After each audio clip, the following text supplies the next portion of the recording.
Hello friends, welcome to the world of Sir Isaac Newton. Sir Isaac Newton was an English mathematician, physicist, astronomer, theologian and author who is widely recognized as one of the most influential scientists of all time and a key figure in the scientific revolution. Newton formulated the laws of motion and universal gravitation that form the dominant scientific viewpoint. Let's pay gratitude to the world's greatest scientist, Sir Isaac Newton, and understand the three laws of motion which led the foundation of classical mechanics. They describe the relationship between a body and the forces acting upon it and the motion in response to those forces. Now, Ishan, would you like to know the Newton's first law of motion? Yes, why not? So come with me. So Newton's first law of motion states that an object will continue to be in a state of rest or motion until an external force will be applied to it. Oh, Nasir, can you explain this? Oh, why not? So let's move to the example 1. So in this, as you can see, this cart is at motion and that cart will act as a force upon it. So let's see the working. So as you can see, when the second cart pushed the first one, the first carts move. So let's move to the example 2. Oh wow, it's a huge lap. So as we can see here, this cart is in motion and it will not stop until an external force will be applied to it. So this pig will act as a force upon it to stop it. So as you can see, this cart stopped.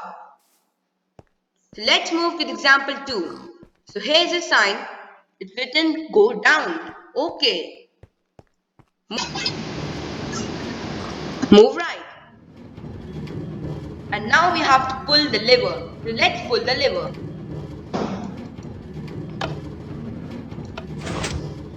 Oh wow, it's an underground passage. Let's take this car. Now we start with our journey. Wow!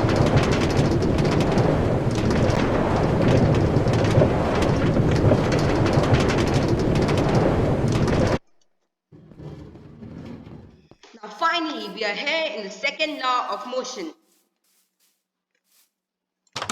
Oh, now I can find Minal. So Minal, can you please explain me the second law of motion? Yes, definitely. The second law states that rate of change of momentum of an object is proportional to the applied unbalanced force in the direction of force. Okay, so let's go for example. So here we are taking a bow and an arrow. So let's kill this horse. Oh, it's hurting it. Ouch. Now let's hit from less distance.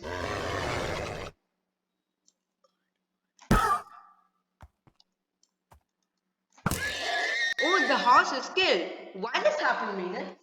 When we hit the horse with an arrow from the near distance, it hurts the horse. But when we hit him from farther distance, it does not hurt him.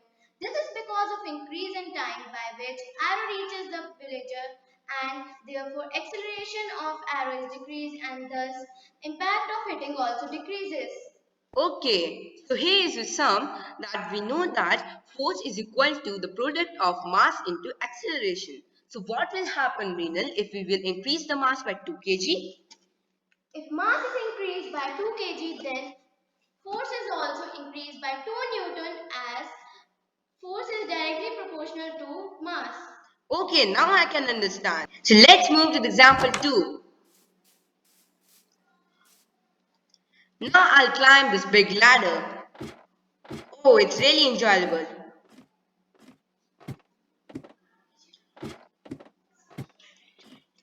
I'm enjoying this really. Now we are here on the example 2. So let's see how it works. So as we can see, the cart with no less mass reaches the finish point first in comparison to the other one having weight. Why this happen, Renal? It shows that cart carrying more mass move with less acceleration and cart with less mass moves with greater acceleration. Okay, so here's a sign that we have to follow the path of light rays to reach the third law of motion. Suppose this is the path. Oh, it's really good. Wow. Yes, now we are here on the third law of motion. Doors are already open for us. I think it is open for us. So, hey Sean, can you tell me what the third law of motion states? The third law of motion states every action has equal and opposite reaction. So, Ishan, can you please elaborate me with an example? So, there's an example one. So, let's start how it works. Oh, this card pushes this card back. Why this happened? As you can see that this card hits another card and in return another card hits the first one, proving that for every action there is equal and opposite reaction. So, let's start with example. Oh, let's just take this boat to cross the river. So, Ishan, I'm carrying the paddles in the backward direction. Still, my boat is moving forward. Why is this happening? I think so because water is also putting the equal and opposite force to my boat. Yes, you're right. Oh, I can see beautiful fishes also. Oh, really? Now I think we have to park our boat here. So let's move. Oh, now it's big fountain. So, hope you now you can understand the three laws of motion and thank you for watching our project. Thank Thank you.